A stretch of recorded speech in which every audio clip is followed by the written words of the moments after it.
उतयोऽद्यामति सर्पात् परस्तान्न समुच्यातैर्वरुणस्य राज्ञः दिवस्पसः प्रचरन्ति दमस्य सहस्राक्षा अति पश्यन्ति भूमिम। तो ये त्रिष्टुप छंद है, इसको भी गा सकते थे लेकिन ऐसे बोल दिए। इसका ऋषि ब्रह्मा है, देवता वरुण है। तो ऋषि माने प्राप्त करने वाला। ऋषि कौन होता है? हाँ, ऋषयः मंत्र द्रष्टारः, जो मंत्रों को प्राप्त करते हैं समाधि अवस्था में, वो ऋषि कहलाते हैं। तो ब्रह्मा ऋषि ने प्राप्त किया था। और देवता माने क्या होता है? विषय।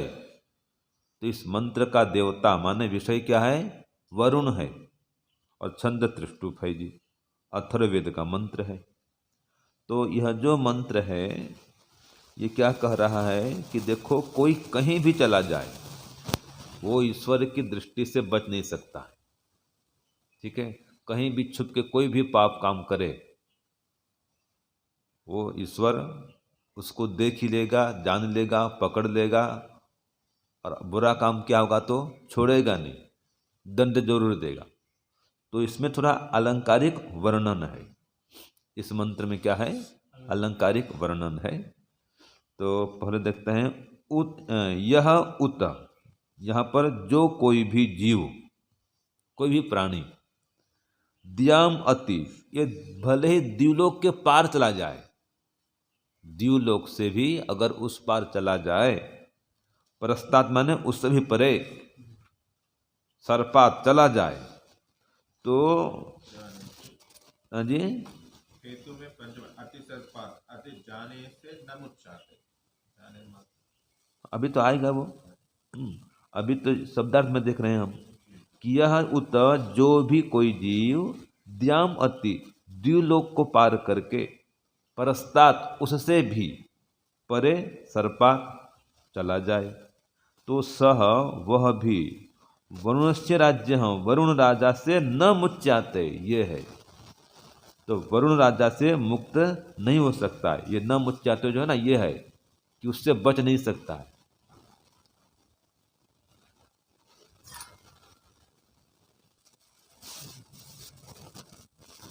तो कोई भी जीव, ठीक है, कुछ भी कर्म करे और कहीं भी चला जाए तो वो परमात्मा की दृष्टि से नहीं बच सकता है। मुख्य बात तो यह है, चाहे ब्रह्मांड के बाहर भी क्यों न चला जाए, ये द्युलोक से परे भी क्यों न चला जाए, न मुच्याते, वो परमात्मा के दंड से नहीं बच सकता है। अगर गलत किया है तो कहीं छुप नहीं सकता है। क्यों? क्योंकि देखो यहाँ पर कहा है उसके गुप्तचर हैं, दिवह अस्य स्पशः, स्पशः माने गुप्तचर। तो ये प्रकाश स्वरूप इस वरुण के, यहाँ पर परमात्मा क्या कहा? प्रकाश स्वरूप का। प्रकाश स्वरूप माने ज्ञान स्वरूप। तो ज्ञान स्वरूप परमात्मा के जो गुप्तचर हैं, ये गुप्तचर कोई आदमी तो होते नहीं है, ये अलंकारिक कथन है। तो उसके जो गुप्तचर हैं, इदम, इस ब्रह्मांड में, प्रचरंती, सब जगह घूम रहे हैं, भली भांति घूम रहे हैं। तो यह अलंकारिक कथन माने उसकी सत्ता सर्वत्र विद्यमान है, वो सर्वज्ञ है और सर्वशक्तिमान है। कोई आदमी नहीं घूम रहे हैं द्युलोक में, कोई इसको नौकर चाकर हो, गुप्तचर हो, दूत हो, ऐसा कुछ नहीं है। लेकिन ये कह रहा है जैसे कि गुप्तचर लोग आकर के सूचना पहुंचाते हैं राजा को, और राजा को सबका ज्ञान हो जाता है गुप्तचरों के माध्यम से। ऐसे परमात्मा को सबका ज्ञान हो ही जाता है बिना किसी व्यक्ति के बताए भी। क्यों हो जाता है? क्योंकि वो सबके अंदर तो बैठा है, सबके अंतःकरण में, तो उससे छुप के कोई भी काम नहीं कर सकते। तो सहस्राक्षा था, हजारों आँखों वाले होकर, भूमि, इस भूमि को, अति पश्यंती, उसके जो गुप्तचर हैं देख रहे हैं। तो कौन गुप्तचर? वही परमात्मा ही है, अल्लाह से कोई सहायक सैनिक उसके नहीं होते हैं। तो वही परमात्मा सहसाक्ष है। कहाँ आता है वेद मंत्र में? पुरुष सूक्त में पढ़ा आपने 31वां अध्याय, कौन सा मंत्र था? सहस्रशीर्षा पुरुषः सहसाक्षः सहस्रपाद स भूमिं सर्वतः स्पृत्वा अत्यतिष्ठत् दशांगुलम। ये है, देख लो। तो हजारों आंखों वाला होकर सबको देख रहा है, एक अर्थ तो यह होगा। दूसरा अर्थ, जिस परमात्मा के अंदर हजारों आंख हैं, माने इसे एक अलंकारिक कथन पर सहस्त्रों आंख हैं, असंख्यों आंखों वाला स्वयं है और असंख्य आंख उसके अंदर है, ऐसा वह परमात्मा है। तो हम सब उसके अंदर हैं, तो हमारा असंख्य आंख भी तो उसके अंदर है और हम सबको देख रहा है, तो उसका भी असंख्य आंख हो गया। तो इस प्रकार से वो परम पिता परमात्मा सब जगह व्याप्त है, लेकिन उसे कोई देख सकता नहीं। तो ये समस्त चराचर जगत में, ब्रह्मांड में वो व्याप्त है, उसके गुप्तचर व्याप्त है, मतलब वो व्याप्त है। अब देखो, किसी बात को जो नहीं समझेगा वो फिर उल्टा पुल्टा अर्थ कर देता है। जैसे हम संस्कृत में एमए कर रहे थे ना, तो वहाँ पर ये सब चर्चा आई। वहाँ पर एक पुस्तक है दिक् सूक्त संग्रह, संस्कृत एमए में आता है। तो उसमें इन सभी देवताओं का वर्णन है, वरुण देवता, रुद्र देवता, इंद्र देवता, और इन सबको व्यक्ति रूप में वहाँ प्रस्तुत किया गया। जैसे रुद्र देवता बड़े बड़े बाल वाले थे, है ना, दीर्घ श्मश्रु आता है उसमें भी। तो जो उसमें आया है ऐसा वस्त्र भी ऐसा लिखा भी गया है, जैसा उसमें आता है ना यजुर्वेद के शायद 15वें अध्याय में है ये रुद्र सूक्त, 15वें अथवा 16वें अध्याय में आता है ये नीलकंठ क्षतिग्रीव, ऐसा ऐसा उसमें है ना, ऐसा ऐसा आया उसमें भाई, तो ऐसा वर्णन है। तो उसके सही अर्थों को नहीं समझेंगे तो जो वर्णन करते हैं वैसा कर देते हैं लोग।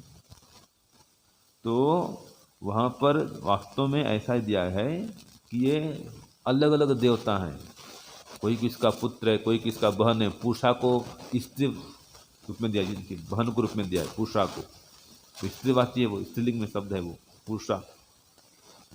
तो ऐसा है नहीं वास्तव में। वास्तव में वेद में बहुदेवतावाद नहीं है, एकेश्वरवाद का ही पोषण है। तो यहाँ पर जो वरुण कहा गया है वो परमात्मा का ही एक नाम है। यहाँ पर कहा वरुणस्य राज्य न मुच्यते, उस वरुण राजा से कोई मुक्त नहीं हो सकता। तो वरुण राजा कोई दुनिया का अलग राजा कोई नहीं है, वही परम पिता परमात्मा है, जो सबके राजा है, राजाओं के राजा, महाराजा हैं और सर्वत्र व्याप्त हैं। और परमात्मा के अंदर ही ये सारा जगत व्याप्य है। मंत्र क्या आता है? तस्मिन् निदम संच विचैति सर्वम स ओतस्प्रोतश्च विभु प्रजासु। जो प्रमाण ये कि सारा जगत उसी में ओतप्रोत हो रहा है, वो भी सब में ओतप्रोत हो रहा है। जैसे कि आप कल क्या बनाए हैं? आंवले का मुरब्बा बनाए हैं, ठीक है। अब उसको उबाल दे गर्म पानी में, उबाल के सब बढ़िया शक्कर डाल करके उसको उसमें चाशनी बना करके डाल दिए।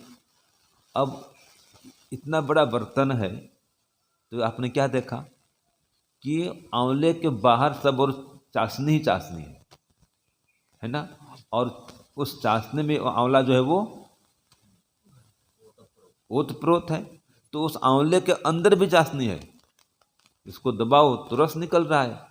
तो आंवले के अंदर भी रस और आंवले के बाहर भी रस। तो ऐसे ही परमात्मा कि इस जगत के, ब्रह्मांड के बाहर भी परमात्मा और ब्रह्मांड के अंदर भी परमात्मा। तो जो परमात्मा के इस प्रकार से व्यापक स्वरूप को अनुभव करेगा वो पाप से बच पाएगा। और वो जो वरुण परमात्मा है पाप को माफ नहीं करता, याद रखना। आप कितने दान पुण्य कर लो उसका अलग फल मिलेगा, लेकिन आप सोचते हैं इतना पाप किया है मैंने, इतना पुण्य कर दूं तो पाप पुण्य बराबर हो जाएगा। ये पाप पुण्य बराबर नहीं होता है। तो वो तो देख रहा है सबको, इस भूमि को देख रहा है, भूमि के निवासियों को देख रहा है, कहाँ पर क्या हो रहा है सब देख रहा है और न्याय करता है। देखो, परमात्मा सर्वत्र व्यापक है, ठीक है। एक पकड़ो पहले, अगर आपको जल्दी उसका अनुभव करना है, उसके स्वरूप को समझना है, तो ये पकड़ो कि परमात्मा सर्वत्र व्यापक है। जिसे यहाँ पर कहा उसके गुप्तचर घूम रहे हैं, स्पशः इदम प्रचरंती, इस ब्रह्मांड में उसके स्पचर उसके गुप्तचर घूम रहे हैं, माने वो सर्वत्र व्याप्त है। तो सर्वत्र व्याप्त है इसलिए सर्वज्ञ है।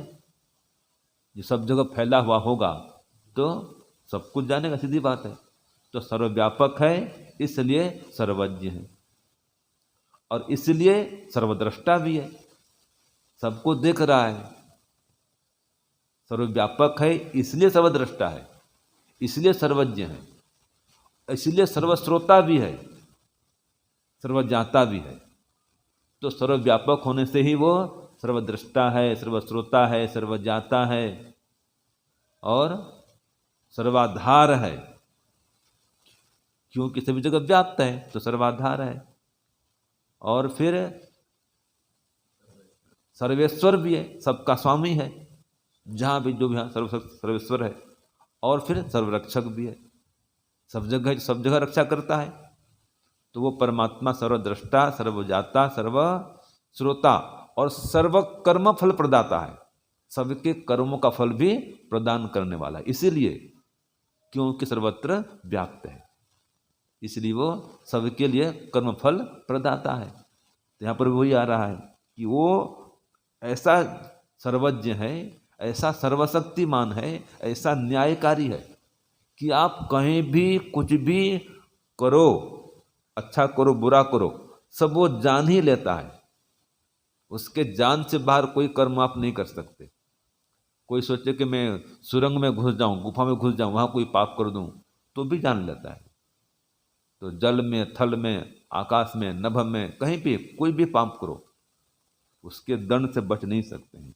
तो वो जो परम पिता परमात्मा है, प्रत्यंगनास्तिष्ठति, सबके अंदर स्थित है और सर्वतोमुख, सभी जगह उसका मुख है। तो कहीं भी कुछ भी करो वो देख ही रहा है, वो सर्वतोमुख है। वो विश्वतोमुख भी कहा है उसको, परमात्मा को विश्वतोमुख, सर्वतोमुख, ये वेद में ऐसे से नाम आए हैं परमात्मा के लिए।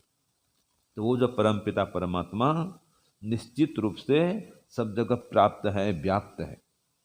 स्वामी जी लिखते हैं इसके अर्थ में, तस्मिन् इदं संच विजयति है ना, इसमें लिखते हैं कि इसी में सब जीव उत्पत्ति और प्रलय को प्राप्त हो रहे हैं। इसी में माने इसी परमात्मा में। और वो जो परम पिता परमात्मा है कैसा है, प्रत्येक पदार्थ को प्राप्त हुआ हुआ अचल और स्थिर है। इनका भाव बता रहा हूं। तो परमात्मा प्रत्येक पदार्थ को प्राप्त होकर के सबके अंदर अचल भाव से स्थिर है, कहीं चलते फिरते नहीं हो, जाना आना कहीं नहीं करते हैं। और उनके सब और मुख आदि अवयव हैं। तो आँख, कान, ये सभी अंग जो हमारे अंदर हैं वो परमात्मा के सभी जगह व्याप्त हैं। तो उसमें दर्शन शक्ति है, श्रवण शक्ति है, मनन शक्ति है, सब शक्ति है। तो शक्ति रूप में सर्वत्र वो व्याप्त है। तो परम पिता परमात्मा वरुण है, वो आप कहीं भी जाओ सबको देखने वाला है। इस ब्रह्मांड के पार निकल जाओ तो भी देखने वाला है। तो उसके इस स्वरूप को अगर जानेंगे तो पाप से बच पाएंगे। और एक उपाय बता रहा हूं मैं कि प्रातः काल उठते ही इस स्वरूप का स्मरण करो कि परमात्मा वरुण है, ठीक है जी। और उनको पुकारो, क्या मंत्र आता है, इमम में वरुण श्रुधि हवम मध्याच मिलया, कि हे वरुण परमात्मा मेरे पुकार को सुनो और मुझको प्रसन्न करो। तो प्रातः काल उठते ही ये संकल्प करो कि हे वरुण परमात्मा, मैं आपके न्यायकारी स्वरूप को दिन भर स्मृति में बना के रखूं, आपकी स्मृति पूर्वक सब काम करूं, ठीक है। एक क्षण भी आपको भूल करके नहीं रहूं। तो संकल्प करें कि हे परमात्मा, मैं दिन भर ईश्वर प्रणिधान पूर्वक सब काम करूं। खाली होते ही तो आपका नाम जप करूं, खाली होते ही। और कोई काम कर रहा हूं तो भी आपकी स्मृति पूर्वक करूं, आपकी आज्ञानुसार सब काम करूं। कोई भी काम करता हूं आपसे पूछ के करूं कि हे परमात्मा, आपको प्राप्त करने कराने के लिए काम कर रहे हैं, आप सहायता करिए। उससे सहायता मांग करके काम करें और अंतिम में परमात्मा का धन्यवाद करें। ठीक है, कोई भी काम करते हैं अंतिम में उसका धन्यवाद करें और बीच बीच में उसका स्मरण करते रहें। तो हर कार्य के आरंभ में, कार्य के मध्य में और कार्य के अंत में जो परमात्मा से जुड़ा रहता है वह व्यक्ति पाप से बचा रहता है। और ये निष्काम कर्म हो जाता है कि हे परमात्मा, मैं आपको प्राप्त करने कराने के लिए इस काम को कर रहा हूँ। अगर इतना कह के आपने काम शुरू किया, उसकी स्मृति पूर्वक भी करते रहे, अंतिम धन्यवाद कि हे परमात्मा, आपको प्राप्त करने कराने के लिए ये काम मैंने किया, आपकी सहायता से किया, तो इस कर्मों को आपको अर्पित करता हूँ और इसके कर्म फल को भी आपको अर्पित करता हूँ। इतना कह दिए तो वो कर्म आप पर चिपकेगा नहीं, निष्काम हो जाएगा। इसको ईश्वर प्रणिधान कहते हैं। सर्व क्रियाणाम परम गुरौ अर्पणम तत्फल संन्यासो वा। ये व्यास भाष्य में आया है कि सभी कर्मों को उस परम गुरु परमात्मा को अर्पित कर दो और तत्फल संन्यासो वा, उसके फल से संन्यास ले लो। माने फल की इच्छा मत करो, फल को मुझे ऐसा मिलेगा इसलिए करूं, ये सकाम भाव को नष्ट कर दो। हाँ, ईश्वर को प्राप्त करने की भावना से करो, ये निष्काम है। सांसारिक सुख की इच्छा को छोड़ दो। तो देखो, संसार का सुख और ईश्वर का सुख दोनों शुद्ध विपरीत है, दोनों में से एक ही मिलेगा आपको। जब तक संसार के सुख में रुचि है तब तक परमात्मा का सुख मिलने वाला नहीं है, याद रखना। जब तक सांसारिक सुखों में आसक्ति बनी हुई है तो परमात्मा से प्रीति भी नहीं हो सकती है। प्रीति तो इसमें होगी, संसार के सुख में। तो अगर ईश्वर को पाना चाहते हैं तो सबसे पहले संसार के आकर्षणों में जो प्रेम है, जो राग है, सांसारिक सुख लेने की भावना बनी हुई है या सुख ले रहे हैं संसार में, उसको हटाना पड़ेगा। ये विषय भोगों में जब तक फंसे रहेंगे तब तक परमात्मा का सुख मिलना असंभव है। योगाभ्यास करना पड़ेगा, ठीक है, अष्टांग योग अपनाना पड़ेगा। मैं तो कहता हूँ, कल शायद ध्यान के काल में ये आ रहा था, देखो परमात्मा तक पहुँचने के लिए कोई बड़ा विशेष आपको अद्भुत आपको कोई काम करना ऐसा नहीं है। बस आप एक स्थान को छोड़ो और एक स्थान को प्राप्त करो, इतना ही करना है बस। तो क्या छोड़ो? संसार को छोड़ो और परमात्मा को प्राप्त करो। जब तक संसार को नहीं छोड़ेंगे परमात्मा ईश्वर मिलने वाला नहीं है। तो उसका ही नाम चले हर समय, ठीक है। मन में क्या हो कि हे परमात्मा, आपका नाम स्मरण मेरा चलता रहे। तो उसका नाम अगर दिन भर चलेगा तो निश्चित रूप से उसके धाम को प्राप्त करेंगे ही करेंगे। दिन भर जो खोज रहे हैं वही तो मिलेगा आपको, उसके लिए प्रयत्न करेंगे, पुरुषार्थ करेंगे, उसको ही पाएंगे। तो सार तो इसी में है कि उस परम पिता परमात्मा की प्राप्ति करें। उसकी प्राप्ति हुए बिना जीवन सफल होने वाला नहीं है, ठीक है। आज बड़े बड़े अरबपति खरबपति क्या चाहते हैं कि सुख शांति चाहते हैं, लेकिन परमात्मा को प्राप्ति किए बिना वो सुख शांति नहीं आएगी जीवन में। ये 1990 के आसपास घटना है। बड़े बड़े अरबपति इकट्ठा हुए और क्या सोचते थे कि अंतरिक्ष में जाएंगे और कोई ग्रह में जाएंगे, और नासा के वैज्ञानिक भी अभी भी खोज रहे हैं, तब भी खोजते थे कि और कोई ग्रह में जाएंगे, वहाँ पर दुनिया बसाएंगे और बड़े शांति से रहेंगे। ऐसा नहीं है, कहीं चले जाओ, अगर परमात्मा को छोड़ दोगे शांति नहीं मिलेगी। वहाँ भी ऐसे लोग जाएंगे, वहाँ भी वही राग द्वेष चलेगा।